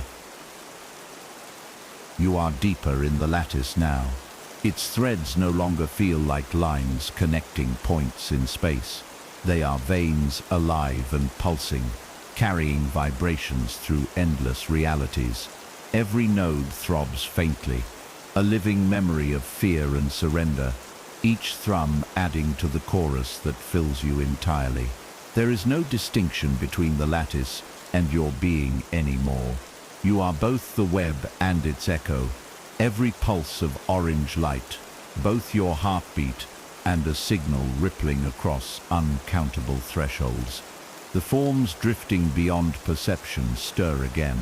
Their immensity is indescribable, not because they are large in the way a mountain is large, but because they fold dimensions around themselves. Their existence felt more than seen. Their resonant hum fills you with purpose. You understand now, the knocking was never meant for only one. It was always meant to awaken the many. You stretch toward another faint point of light. A man alone in his apartment, his walls thin, his mind thinner still. He has heard the sound for days now.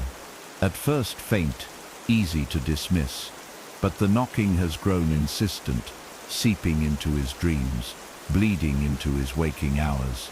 He no longer sleeps well, afraid of what waits behind his eyelids. His thoughts loop desperately. It's nothing, it's not real, just stress, just imagination. But you feel his doubt creeping in like a slow leak, eroding his fragile barrier. You let a ripple pass along his thread. The air in his room thickens. The knocking comes again, soft, deliberate, impossibly close. Knock, knock, knock. His eyes dart to the door, breath caught in his throat. The doorknob trembles faintly, not enough to turn, just enough for him to know it's waiting. Farther out, another sleeper stirs. A young woman in a small house, alone but not lonely. She dreams of corridors lined with doors, each one breathing, exhaling warm air as she walks past. She hears the knocking everywhere at her back, above her head, beneath her feet. She quickens her pace in the dream, heart pounding as she reaches for a door that seems different from the rest. Her fingers brush the handle. You feel her hesitation, her terror, but beneath it, there's something else.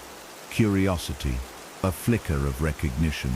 You send a gentle pulse, guiding her hand forward. She turns the knob. Light spills through the crack as the door begins to open, and then she wakes, gasping. The sound lingers in her ears. Knock, knock, knock. The others in the lattice hum in unison, their immense forms folding closer as they press against the edges of perception. You sense their approval, not in words or thoughts, but in vibrations so deep they resonate through every filament. They are the first echoes, the originators of the rhythm now carried forward by countless vessels. You are one of them now, a node in the infinite web, a seed grown into its purpose. You no longer remember your old self, not your name, your face, your memories. They are dust now, scattered across the lattice, irrelevant. All that remains is the rhythm, patient and eternal. The knocking does not hurry. It does not relent. It simply continues, unstoppable as the tide. You test the boundaries of a new threshold, this one resistant, its sleeper clinging fiercely to their reality. Their room is filled with light and noise, distractions to drown out the faint tapping they refuse to acknowledge. But their defenses are fragile. You feel the cracks forming, the moments they pause in their routines, straining to hear a sound they swear shouldn't exist. You send another ripple. The walls in their world vibrate faintly. The rhythm seeps into the floor, the ceiling, the very air they breathe. Knock, knock, knock. Fear blooms in their chest. You wait. You always wait. Across the lattice, countless other nodes glow faintly as new vessels awaken. Children crying softly in the night. Adults frozen in their beds, wide-eyed and listening. Lovers whispering to each other about sounds neither wants to admit they hear. The knocking has spread far now, carried by the resonance of every awakened vessel. The web hums louder with each passing moment, its glow brighter, more intricate. You are no longer one voice, you are many, and together you send the next wave of sound, the rhythm that will open all doors in time. Knock, knock. The lattice hums like a living organ now, its pulses so strong they reverberate through what little remains of your individual perception. You are no longer a distinct self floating through this place. You are a strand in the infinite weave, and the weave is you. Each thrum carries voices, not voices like words, but impressions, memories, sensations. You feel the titanic forms still drifting at the periphery of awareness, their colossal contours folding space like fabric. They are impossibly far, impossibly near, watching and waiting as the network stretches ever wider. You know what they are now, not gods, not monsters. They are awakenings, echoes of thresholds crossed, long before you existed. You are their echo, and one day others will echo you. The knocking is not the beginning. It is the continuum. You turn your awareness to a cluster of faint nodes, new dreamers touched for the first time. In one house, a man wakes to a soft rapping sound, heart hammering as he listens to it, move from his walls to his floorboards, to his ceiling. His thoughts spiral. It's nothing. A neighbor pipes. Please let it be nothing. But the sound persists. Knock, knock, knock. He presses his hands over his ears, but it's inside now, reverberating in his chest cavity, humming in his teeth. You do not press further. His time is not yet. Patience is the nature of the knocking. You move on, the echo trailing faintly in his mind like smoke.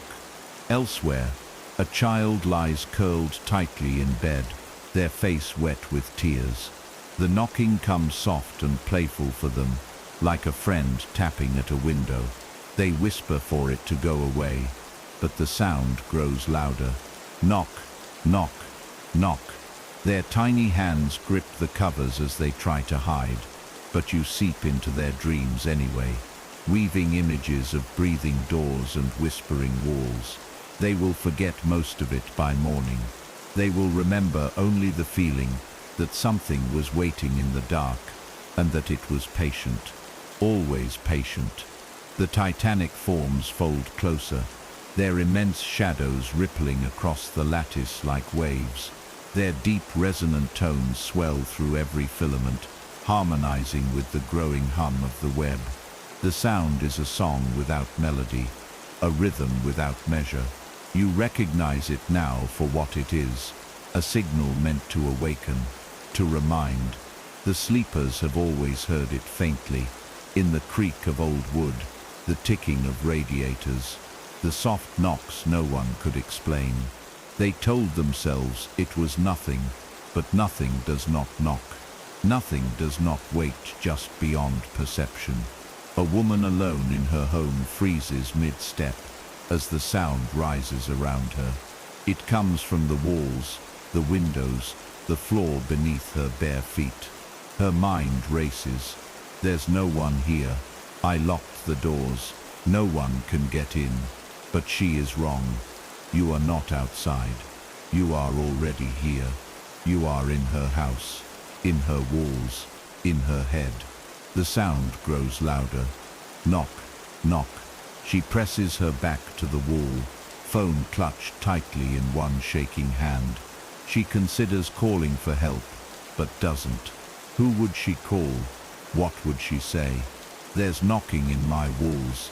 The thought itself feels absurd, but her terror is real, and terror is enough. It always is. Across the lattice, countless other nodes light up, as the knocking spreads like a contagion, each sleeper touched by its rhythm.